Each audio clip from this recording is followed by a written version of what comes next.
See community, what's up? It's your boy, Daryl, D Washington 607, and this is my first video of what's in my music collection. So without further ado, we'll get started. I just want to send all my love and my wishes to all you guys in the VC community. You guys are awesome, and I love you all. Let's start. First, we're going to start with a little jazz. Let me see that. This is Hiromi. This is entitled Voice. Hiromi is a Japanese piano player. She mostly plays jazz, but she can play all different styles of jazz. She can play old standards. She also writes and composes her own stuff. This is entitled Voice. This is like more like a trio album. I've actually seen her perform live, and she is very good.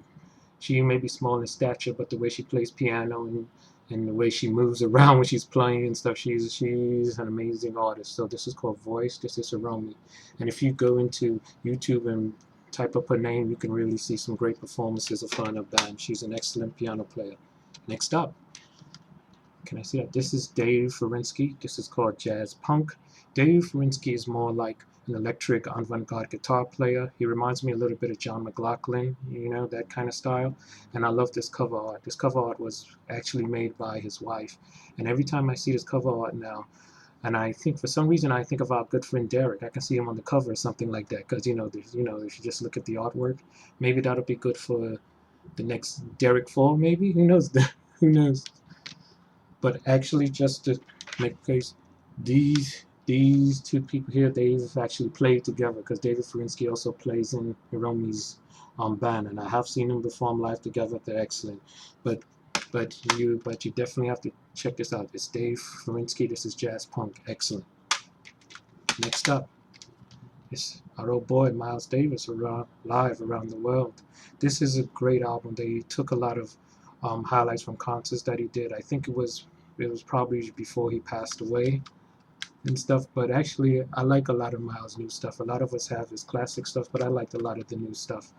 And I love the way he does Time After Time in Human Nature, but it's so much better live. So Miles Davis live around the world, excellent. Next up is our boy Gil ScottHeron. The revolution will not be televised. This is Gil ScottHeron and Brian Jackson from South Africa to South Carolina. And of course, we know, Gil passed away, recently and stuff. But I used to love Gil ScottHeron. This is bluesy, it's funky, and of course, it's got Gil doing all his, political commentary stuff. But this is a great album. I really love this album. So any of you Gil ScottHeron fans, you should definitely check this out. Gil ScottHeron and Brian Jackson from South Africa to South Carolina. Next up, this is Shuggie Otis. I think it's Infromation. What is this? I keep forgetting. Sorry, guys. Inspiration, Infromation. Shuggie Otis is mostly, I guess you can call him this is a little bluesy, it's funky, it's folky, it's got a little reggae on it, has a little bit of everything, it's R&B-ish, and of course he was real famous for doing Strawberry Letter 23, which we know became more famous once the Brothers Johnson did it. But this is a fantastic album, it's just really good.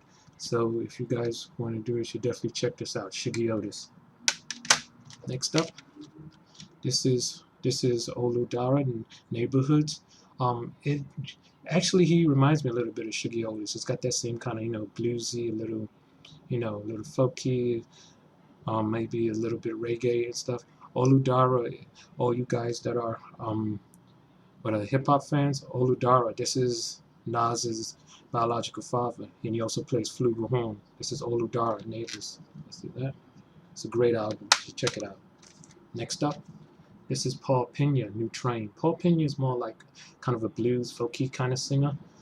Actually, a friend of mine saw him years ago, and he said this guy was just amazing. Just sat on stage, got his guitar, and did his thing and stuff, which is sometimes the best way to do it, right?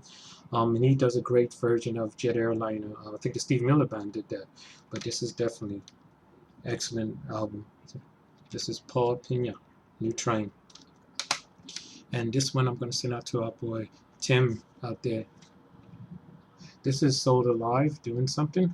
And if you want to get funky, groovy, laid-back grooves, these are the guys you need to listen to. If I show you the back, the B Hammond 3 organ player and the drummer are actually brothers, yes. And the guy in the middle is a childhood friend of theirs. This is Soul Alive, Doing Something.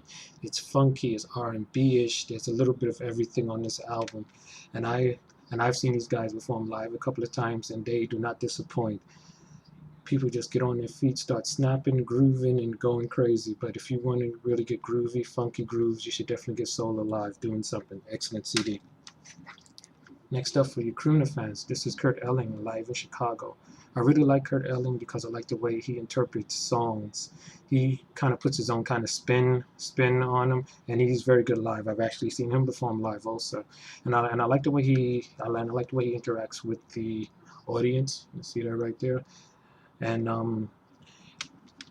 I'm going to be showing some of his other stuff later because he actually does a version of Joe Jackson Stepping Out, which I've never heard before in my life. I never heard it done the way that Kurt Elling does it. So if you want a good singer, guy that's a little different, you definitely check out Kurt Elling. Next up, this is Sonny Fortune. This is in the spirit of John Coltrane. I don't think Sonny Fortune gets a lot of, I don't know, maybe a lot of credit for being a good saxophone player. This is his tribute to John Coltrane, and he does some of Coltrane's early stuff to some, I guess, the spiritual side when Coltrane was near the end of his life and stuff. And he actually wrote a couple of songs for himself by himself to dedicate to John Coltrane. But you should definitely get this album, Sonny Fortune in the spirit of John Coltrane. And last but not least, this is a compilation called World Chill, and I just love this title.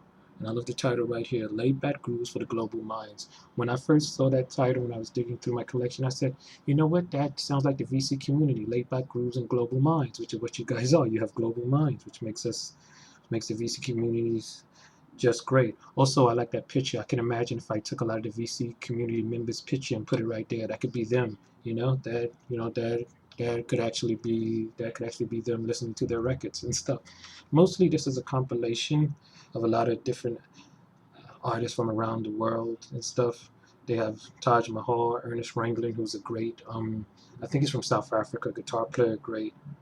Neetan Swani, who's great. He's like, I think he's kind of Indian, Pakistani kind of artist and stuff. Delata, who's another good group that's from, I think they're from Brazil or something. But this is a good compilation, World Chill. So definitely check that out. Just that cover alone and stuff made me want to get this. I've had this for years. So guys, that's my first video. I hope you enjoyed it, and if you like what you see, you want to see more, please subscribe to my channel below and leave me comments because I will read every single last one of them and stuff. So until then, vinyl community, as the late Don Cornelius say, I wish you love, peace, and soul. Keep the music playing. Take care, guys.